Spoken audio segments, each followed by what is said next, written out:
Hello friends, welcome to Foods of India. இன்றைக்கி நம்ம எவ்வளோ சாப்பிட்டாலும் திகட்டாத மஷ்ரூம் தம் பிரியாணி எப்படி ரெடி பண்ணுறதுன்னு பார்ப்போம்.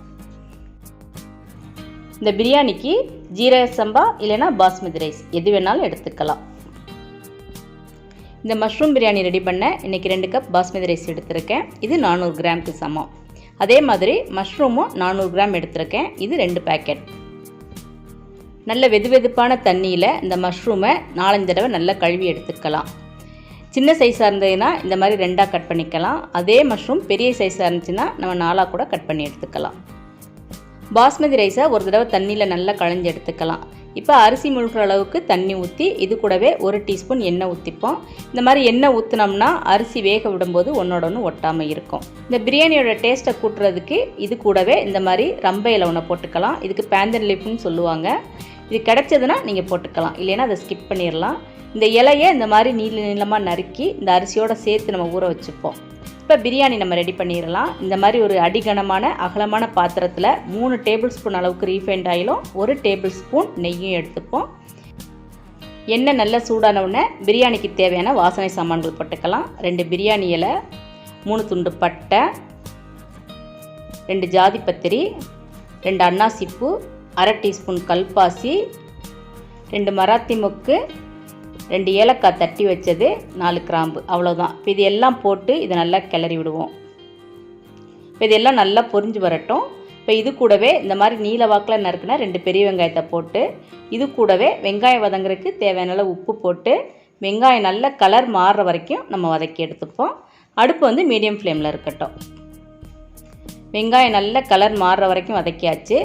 இப்போ 2 டேபிள் ஸ்பூன் அளவுக்கு இஞ்சி பூண்டு பேஸ்ட் போட்டு இஞ்சி பூண்டு பேஸ்ட் வந்து பச்சை வாசம் போகிற வரைக்கும் இந்த வெங்காயத்தோடு சேர்த்து நம்ம நல்லா வதக்கி எடுத்துப்போம். இஞ்சி பூண்டு பச்சை வாசம் போயிருச்சு. இப்போ ஒரு கைப்பிடி அளவு புதினா இலை இதில் போட்டுக்கலாம். இதையும் சேர்த்து நம்ம நல்லா வதக்கிப்போம். இப்போ 6 பச்சை மிளகாயை நீலவாக்கில் கீறி அதையும் சேர்த்து போட்டு இதில் வதக்கிக்கலாம். இது கூடவே 3 தக்காளி பொடியாக நறுக்கினதை போட்டு தக்காளி நல்லா மசிகிற வரைக்கும் இதை நல்லா எண்ணெயில் வதக்கி எடுத்துப்போம். தக்காளி நல்லா எண்ணெயில் வதங்கிருச்சு. இப்போ நம்ம 1/2 டீஸ்பூன் மஞ்சள் தூள் போட்டுப்போம்.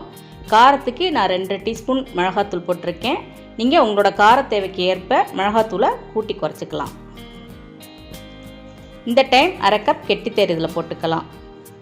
இதையும் சேர்த்து நம்ம நல்லா வதக்கிப்போம். மசாலா எல்லாம் நல்லா ஒன்று சேர்ந்து ஒரு நல்ல கிரேவியாக வந்துட்டது. இப்போ நம்ம எடுத்து வச்சுருக்க காளான் இதில் போட்டு இந்த மசாலாவோடு சேர்த்து நல்லா மிக்ஸ் பண்ணிப்போம். இப்போ பிரியாணிக்கு தேவையான அளவு உப்பு நம்ம போட்டுப்போம்.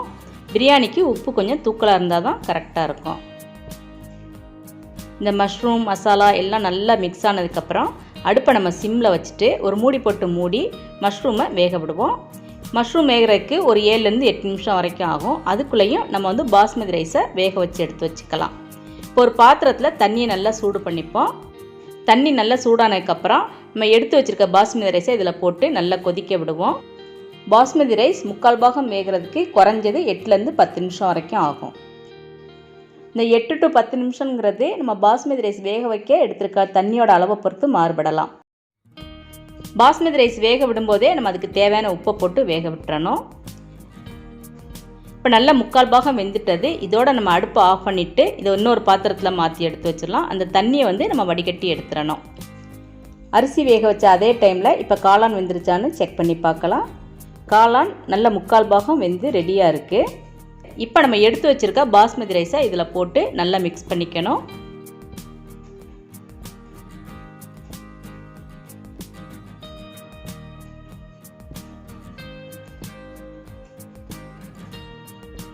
அரிசி உடையாத அளவுக்கு நம்ம மெதுவாக கிளறி விடணும். இப்போ மசாலாவும் அரிசியும் நல்லா மிக்ஸ் ஆகிற மாதிரி இதை கிளறி விடுவோம். அரிசியும் மசாலாவும் நல்லா மிக்ஸ் ஆகிட்டது. இப்போ நம்ம மீதம் இருக்க புதினா இலையும் பொடியாக நறுக்குனா கொத்தமல்லி தலையும் இது மேலே தூவிக்கலாம். 1 டேபிள் ஸ்பூன் அளவுக்கு நெய் எடுத்து பாத்திரத்தோட ஓரங்களில் இந்த மாதிரி விட்டுக்கலாம். நடுவுலையும் கொஞ்சம் விட்டுப்போம். இப்போ பிரியாணியை ஒரு மூடி போட்டு மூடிடலாம். இப்போ இன்னொரு அடுப்பில் தோசைக்கல்லை நல்லா சூடு பண்ணிப்போம். தோசைக்கல் நல்லா சூடானதுக்கப்புறம் அடுப்பை சிம்மில் வச்சு இந்த பிரியாணியை அது மேலே வைக்கணும்.